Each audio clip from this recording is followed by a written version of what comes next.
जय हिंद दोस्तों। मैं अपनी बात रखने से पहले यह स्पष्ट करता हूँ कि मैं किसी राजनीतिक पार्टी से संपर्क नहीं रखता, न ही किसी के प्रभाव में हूँ। मैं एक आम जन की बात करता हूँ, आम समस्याओं को उठाता हूँ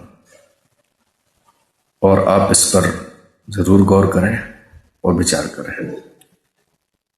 आज देश में माहौल चुनाव का है आजकल, और इसकी वजह से जिस पार्टी को जिस तरीके से वोट मिलने की संभावना है वो खेल खेले जा रहे हैं। कुछ लोगों ने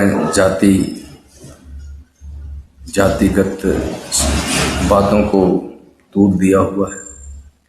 कोई राष्ट्रवाद की तरफ जा रहा है, कोई एंटी नेशनलिज्म की तरफ भी जा रहा है, और कुछ हैं जो अराजकता की तरफ जा रहे हैं, जिनका काम बस हंगामा करना है, भीड़ इकट्ठी करना है और बस अपनी उपस्थिति दर्ज करना है कि हाँ, हम भी चुनाव के मैदान में लड़ने के लिए तैयार हैं। अब इन सारे माहौल के बीच में जो आम जनता है वो पिस रही है। हमारे आने जाने के रास्ते रोके जा रहे हैं, उन पर व्यवधान पैदा किया जा रहा है, हंगामा हो रहे हैं, जगह जगह धरना प्रदर्शन हो रहे हैं, रोड ब्लॉक हो रहे हैं। तो ऐसी परिस्थिति में आम जनता बहुत परेशान है। तो ये राजनीतिक पार्टियों को भी सोचना चाहिए कि ऐसे धरने प्रदर्शन से वोटें कैसे मिलेंगी, ईश्वर जाने। इनको चाहिए कि जनता की समस्याओं को उठाएं, जनता के भलाई के बारे में कुछ रणनीतियों का खुलासा करें ताकि जनता में विश्वास पैदा हो। अपने अपने आइडियाज जनता के सामने शेयर करना चाहिए कि अगर वो सत्ता में आते हैं तो उन्हें क्या हासिल होगा, अगर जनता आपको वोट दे तो क्यों दे। ये राजनीतिक पार्टियों को स्पष्ट करना चाहिए। सिर्फ नफरत फैलाने से, अराजकता फैलाने से, कड़वाहट फैलाने से हो सकता है एक दो सीटें मिल भी जाएं, लेकिन सरकार कभी नहीं बन सकती है। तो हमारा संविधान हमें इस बात के लिए मजबूर करता है कि इस देश में सबकी भावनाओं को मूल्य मिलना चाहिए, महत्व मिलना चाहिए। हर जाति धर्म के रहने वाले इंसान को बराबर का अधिकार मिलना चाहिए। हर एक नागरिक की, चाहे वो गरीब हो अमीर हो, उसकी सुरक्षा होनी चाहिए। उसके जो मौलिक अधिकार हैं उनकी रक्षा होनी चाहिए। उनके खाने का अधिकार, सोने का अधिकार, पढ़ने का अधिकार, जीने का अधिकार, सारे अधिकारों की सुरक्षा होनी चाहिए। और सबसे पहले होती है राष्ट्र की सुरक्षा। देश में सुरक्षा का माहौल होना चाहिए, शांति का माहौल होना चाहिए।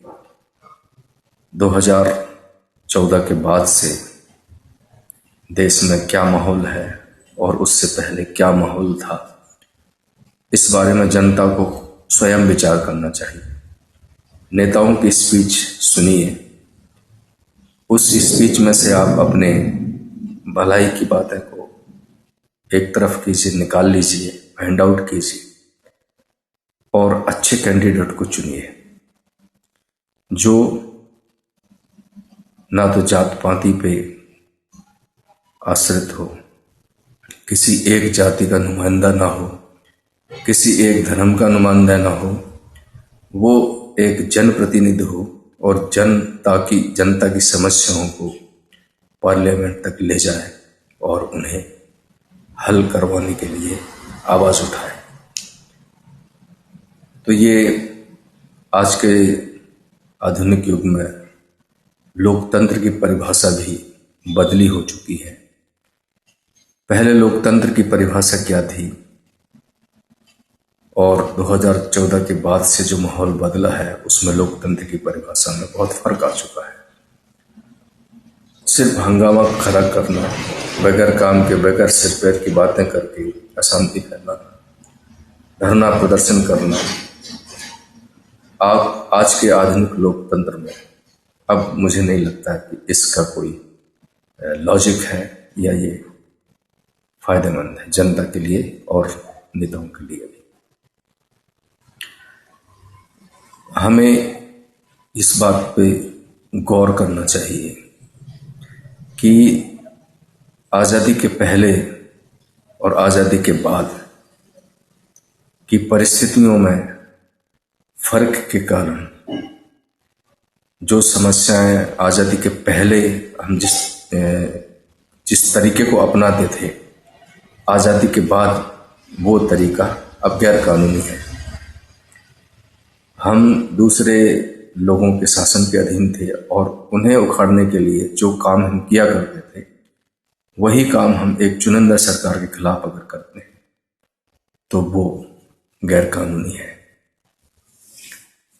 तो इस बात को ध्यान देना चाहिए जनता को भी और नेताओं को भी कि अब देश में चाहे कोई भी हो, वो सरकार जनता की चुनी हुई है और उसके खिलाफ आप वो सारे तौर तरीके नहीं अपना सकते जो आपने अंग्रेजों के खिलाफ अपनाए थे। अक्सर लोगों को भड़काया जाता है क्रांति के नाम पर, हक की लड़ाई के नाम पर। इस बात को जनता को स्वयं विचार करना चाहिए कि सरकार हक छीनने के लिए नहीं है, सरकार हक देने और दिलाने के लिए होती है। ये हमने अपनी सरकार खुद चुनी है और हमें ये यकीन था कि जिस सरकार को हम चुन रहे हैं वो जनता की हमारी भलाई के लिए काम करेगी, इसलिए हमने उसे चुना है। तो इस तरह गैर जरूरी क्रांतियां पैदा करना अब आवश्यक नहीं है।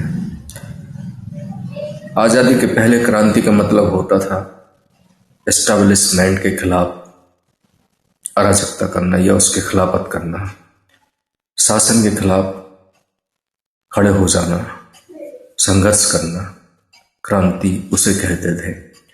लेकिन आज़ादी के बाद जब हमारा संविधान लागू हो गया तो क्रांति की परिभाषा बदल गई है और अगर संविधान लागू होने के बाद हम वही तरीका अपनाते हैं तो वो गैर संवैधानिक माना जाना चाहिए।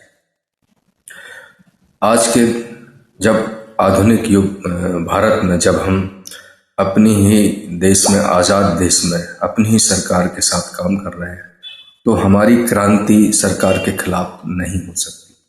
हमारी क्रांति देश के भलाई के लिए हो सकती है, देश के विकास के लिए जितना ज़रूरत है उतना मेहनत करना, काम करना, सहयोग करना, ये क्रांति हो सकती है।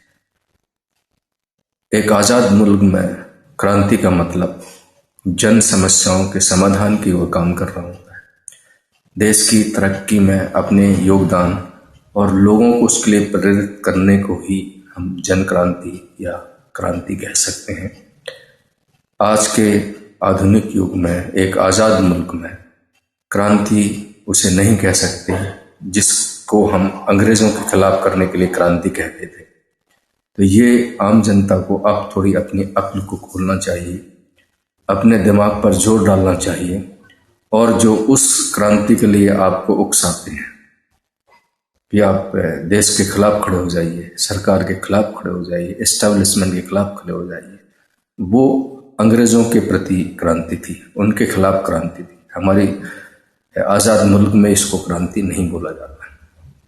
आप सरकार आपको सुविधाएं दे रही है, खूब पढ़िए, खूब मेहनत कीजिए, खूब तरक्की कीजिए, जन समस्याओं को सुलझाइए।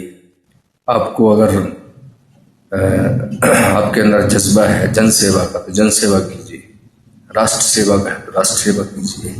आप अपने किसी और तरीके से देश की सेवा करना चाहते हैं वो कीजिए, वो क्रांति है। ये थोड़ी क्रांति है कि आपने हजार 2,000 10,000 आदमी जोड़कर